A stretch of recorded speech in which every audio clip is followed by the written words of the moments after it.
I look at like career in comedy as like this thing rolling down a hill. You hope, like a snowball, like you hope more people jump on. You hope that it stays together with all the people you've gotten with the previous specials, and then they stay there, and then more people kind of get on, then you have a huge runaway ball that destroys lives and families. That's what I'm hoping for. I'm hoping to end in like divorce and my son hating me and my parents shooting themselves.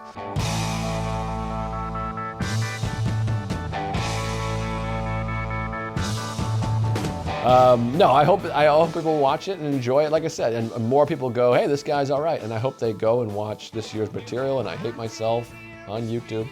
And ultimately, my goal has always been that more people come see me, which I've talked about since I started. It's like when you first do comedy, and the first, well, for me, like 20 years, you kind of do comedy for people that went to a comedy show. They're like, let's go see comedy. And then they see you and go, oh, okay, this guy was funny. The hope is that people go and go, we're going to see Joe List because we love these 3 specials. So that's what I hope for. And money, I need money. I'm having a child and I need money. Send me money, please.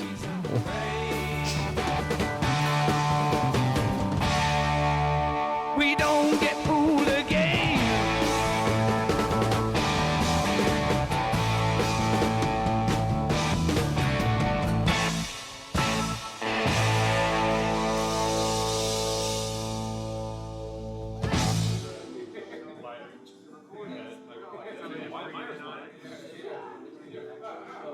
You guys don't mind if you guys want to get a double? Or... I knew I wanted to be a stand-up comedian ever since I was a little fetus. I was in there. My mother would watch, George Carlin specials when I was, actually, it wasn't even a fetus. I was semen inside of my dad's ball sack. And we watched Carlin, and it seeped through his ball. He has very thin ball skin, my father. It runs in the family. You can see my testicle veins. No, I don't know about knew I wanted to. I wanted to be a comedian very young. I really did watch, my Uncle Dale show me George Carlin specials. I think it was Jammin' in New York or Doing It Again. And then I grew up in the comedy boom, VH1, Spotlight, and A&E, Evening at the Improv, all that stuff, comedy, MTV. And I always loved comedy. I was obsessed with comedy, even as a kid.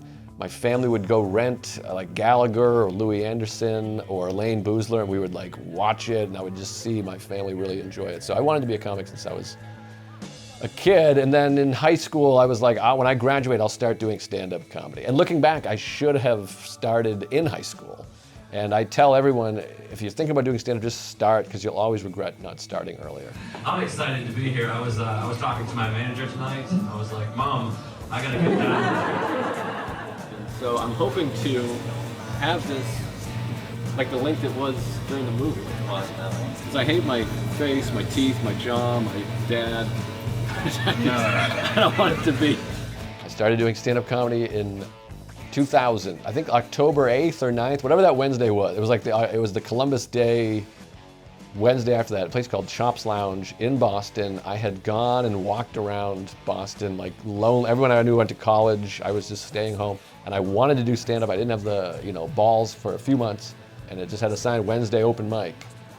And I went home into the Yellow Pages and called them. It was like a Chinese lady answered the phone. Oh, and she answered, and I said, hey, I want to do open mic. And she said, oh yeah, I can't do the voice on YouTube. Dude, come Wednesday, whatever, we'll cut that. Don't really. Go for it. Sorry. Liz told us to come here. Right. Blame Liz. I showed up, and there was a guy named Larry Lee Lewis who just passed away, R.I.P. Larry Lee. I'll mention him in the notes of the special. And I said, hey, I want to be a comedian, which is a very unique thing to comedy, it feels like. You kind of just show up, and then Seinfeld said it's the only profession you get introduced as the profession the first time.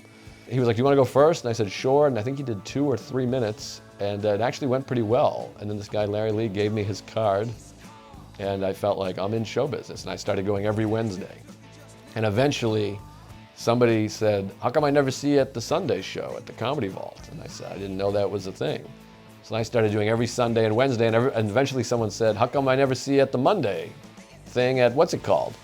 And so eventually you just start going, and that was it. I'm a little nervous, I'm gonna tell you, I get nervous on stage. I'm very self-conscious of my looks. And some of you might be like, why? You're adorable. If you're laughing, probably you weren't thinking that. Go check yourself out. Anything looks wrong. Okay, great. I'll go check it out, mingle a little, look at my notes. That looks perfect. You got a nice shadow. Yeah. All right, You know? great.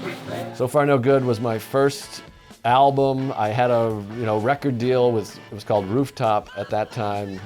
I was not really ready to do an album. I was in the throes of alcoholism and going through a breakup. It was one of my first headlining weekends ever. It was in Appleton, Wisconsin, Skyline Comedy Club. Hi, my name is Joe List, and I have a new comedy CD on Rooftop Records called So Far No Good. You should buy it. It's on iTunes, and it costs $9.99. And it's really funny because my life has been really... There's some good jokes, but I'm a very young, not highly skilled, and when I listen to it, I think, oh, I know these habits. I'm trying to fill the time. It's interesting to hear. I'm not ashamed of it, but I'm not overly proud of it. So yeah, check it out. So Far No Good. Great title. Little kid lips around my dick. Little kid lips right around my dick. You are a dirty comic. That is perverse. I was a marine biologist. The Comedy Central half hour, I think, was 2015, and yeah, that was a year. 2015 was like a big year for my career. It kind of felt, because I did Last Comic Standing that year. I ended up being a finalist that season, and then I also got the Comedy Central half hour. It was exciting. I submitted. The hardest part of so much that's difficult in comedy is getting a tape. You had to submit a tape to get on late night or get a half hour. And they had a camera set up. If they didn't have a camera set up, I would have never done it. I have no ability to bring a camera someplace. And even this, someone's making me do this, folks. Yeah, I got a half-hour tape and sent it in, and I really, at that time, I still saw myself as someone that didn't get things. And I think this lady to get her shot. I had a manager, and I had submitted it, and I texted. I think we have a cameo. I had texted, like, what do you think with the half hour? And she said, you should feel really good about it.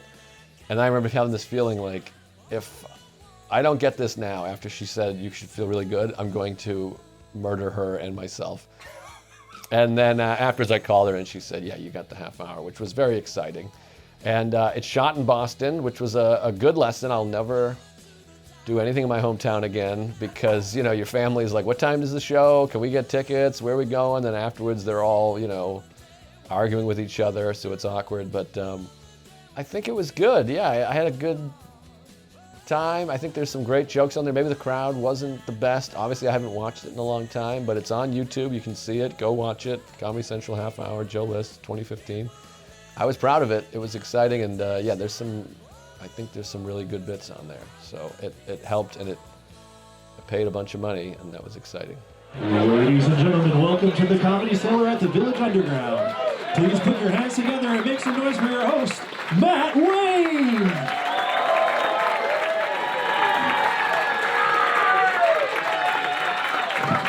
Woo! How are we doing? You guys psyched to see Joe List? Yeah! First, you gotta put up with me. It's a good trick, though. I'll have fun with you, I promise. I don't know if you guys have noticed any changes since the world has slowly opened, but I've noticed some, and I'll tell you my favorite thing that I've noticed as the world slowly opens is now parents just openly hate their own children. And I think that's awesome. I've hated these fucking kids the whole time. Yeah, Are You Mad at Me, I think was 2016. That's right, because I was on tour with Lou when that came out. I recorded that album, and again, I'm so bad at career. I'm the worst show business person ever. I just thought, nobody wants video. I'm an album guy. I make albums, not specials. It's embarrassing how moronic I have been. Every decision I've ever made has been incorrect. I'm George Costanza, and I approve this message. Yeah, I recorded that album at Helium Comedy Club in Buffalo in, I think, like February 2016. It went great. It's where I met my friend Steve Rogers. He emceed, and yeah, I was really proud of that material. I feel like I was kind of getting my act together. I feel like I really was turning into a pretty good comic at that time. I remember thinking, these are good bits. If I watch now or listen now, I can't watch because I didn't videotape it because I'm a fucking idiot. But if I listened to the audio, I would probably be embarrassed. But I think there's some good stuff on that album. I was really proud of it. That was with Comedy Central Records. And I went to #1 for 10 minutes. All right, that's it for me. Are you guys ready? This is so exciting. All right, it gives me great pleasure to bring this man up here. Ladies and gentlemen, Joe List! I'm a big believer in you should do the special in the kind of room that you do stand-up in. You know, I don't want to do a theater because I don't really do theaters. And I'm comfortable at the Comedy Cellar, and that's where I created so much of this stuff. That's very nice. You gotta cool it, because no one's gonna believe it on YouTube. That's the problem. Every comment's gonna be like, fake audience. You didn't clap at all, I appreciate that, you know? That's what I like. I got a big sign with my name. I'm in the back feeling like, hey, motherfucker, what's up? And then I look and you're like, no, I don't care about this guy. It's perfect. Puts me right where I need to be for the big show. Netflix half hour, the Standups, that was shot in 2017. I did the Netflix half hour. I had been on tour with Louis C.K. and he was shooting his Netflix special, which I appear in at the beginning with Mark Normand. So the Netflix people were there. I think that helped, and they saw me open at all these huge arenas, Madison Square Garden and all these big theaters. And it was certainly exciting, and it was the most money I'd ever made in my life. It was a big chunk of money. Thank you, Netflix. It was a very stressful time in my life. I remember I had a massive canker sore on the back of my throat. My friend Chris Walsh was like, that'll be gone tomorrow, you're just nervous. And it was covered in semen the next day. It's fun though. I feel like I'm getting tougher. I don't know. It's hard to say. This is my level of fighting. I can beat someone up if they are fully cooperating with me. Like if somebody's like, you want to fight? I'm like, yeah. Would you mind turning around, sitting down with your back to me? I'd choke that guy right out. Assuming he had a weak neck. That joke's never worked, but it's the special, so I thought I'd throw it out there. See if you guys... Oh, is it? Oh, good. Yeah, it's not making it, but it's like one last chance to be like, just try it. The first time I considered producing my own comedy special, I think, God, I remember being in Denver at the Comedy Works comedy condo and like calling my manager and being like, I came up with an idea, I'm gonna do my own comedy special. You know, Andrew Schultz had started doing YouTube, and I remember talking to him and being like, this is the way to do it, and he's like, I have 10 videos with 1 million views. Yeah, it kind of became a thing of like, you can do this on YouTube. This year's material was very similar to I Hate Myself. You know, it was sort of post-COVID, or in COVID, I guess kind of post, whatever, after it, we had really shut down. But when I shot I Hate Myself, I had, like I said, like 20 extra minutes of stuff that wasn't on there that I had been doing. And then I kind of did that stuff, the little I was doing stand-up during the pandemic or whatever. And then once we started going again, doing stand-up again more regularly, the material kind of came fast because there was a lot of time not doing stand-up. And I just like to keep it simple. So I just said, I'm doing the same thing again. I'm gonna go to the Village Underground, I'm gonna get Jason Katz and just do it in New York. And again, the cellar is so nice, Liz makes it easy. And I called Jason and he asked the same fucking 900 questions again. And I ignored him, and it was a great show. I mean, I was really proud of the show and happy with it, and people seemed to like it. And that one I put on my own YouTube page. Nobody wanted to buy it because the sign was too big.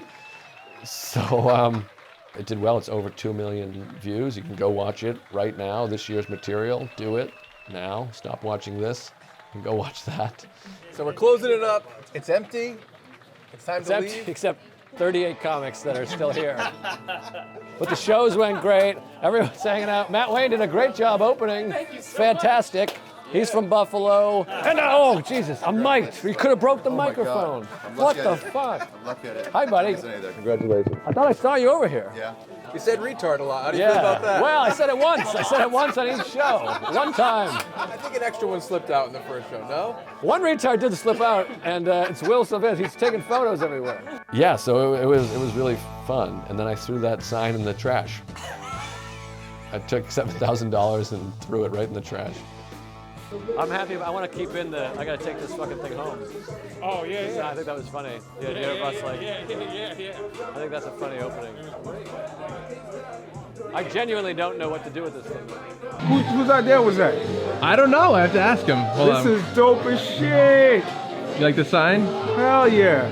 We wanted to make it different. We wanted to make got a sign to make it look different, and then again, I have trouble focusing on things and taking in info, and Jason explained the sign, and I went, great, that sounds great. And it showed up the day of the taping, and it was 75 feet long and 48 feet high and cost $7,000. I wanted to shoot everybody involved, and I thought it was a big distraction. And, you know, it sets it apart though.